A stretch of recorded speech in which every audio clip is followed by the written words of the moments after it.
तुलसी ने गणेश जी को श्राप क्यों दिया और क्यों गणेश जी को तुलसी नहीं चढ़ाई जाती?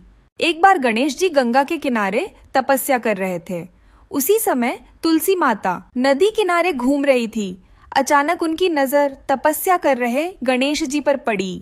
तुलसी माता गणेश जी के तेज तप और भोले भाले स्वरूप को देखकर उनकी ओर आकर्षित हो गई। एक दिन उन्होंने हिम्मत करके गणेश जी के सामने विवाह का प्रस्ताव रखा। तब गणेश जी ने कहा, हे देवी, मैंने जीवन भर तप और ब्रह्मचर्य का पालन करने का निर्णय लिया है, अतः मैं आपसे विवाह नहीं कर सकता। गणेश जी की बात सुनकर तुलसी क्रोधित हो गई और उन्होंने गणेश जी को कहा, हे गणेश जी, आपने एक नारी की पवित्र भावना को आहत किया है, इसलिए मैं आपको श्राप देती हूँ कि आपका विवाह अवश्य होगा और एक नहीं बल्कि 2 कन्याओं के साथ होगा। इधर तुलसी के श्राप से गणेश जी भी क्रोधित हो गए और उन्होंने भी तुलसी को श्राप देते हुए कहा, हे तुलसी, मैं तुम्हें श्राप देता हूँ कि तुम्हारा विवाह भी किसी देव, गंधर्व या राजा से नहीं होगा, बल्कि कोई असुर ही तुम्हारा वरण करेगा।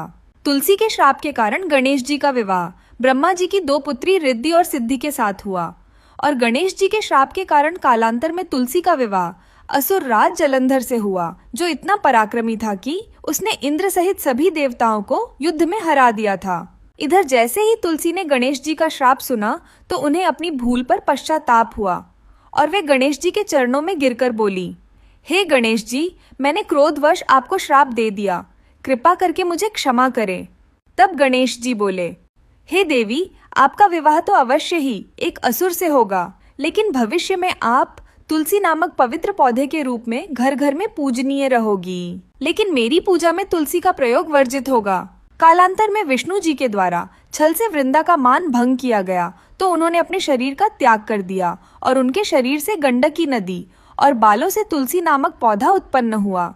यही कारण है कि तुलसी भगवान विष्णु, श्री कृष्ण और हनुमान जी आदि देवताओं को तो अर्पित की जाती है, लेकिन गणेश जी पर तुलसी पत्र का प्रयोग नहीं किया जाता। क्या गणेश जी ने बदले की भावना से तुलसी माता को श्राप दिया था या इसके पीछे उनके कल्याण की कोई भावना थी? हमें जरूर बताएं और कमेंट में जय गणेश जरूर लिखें।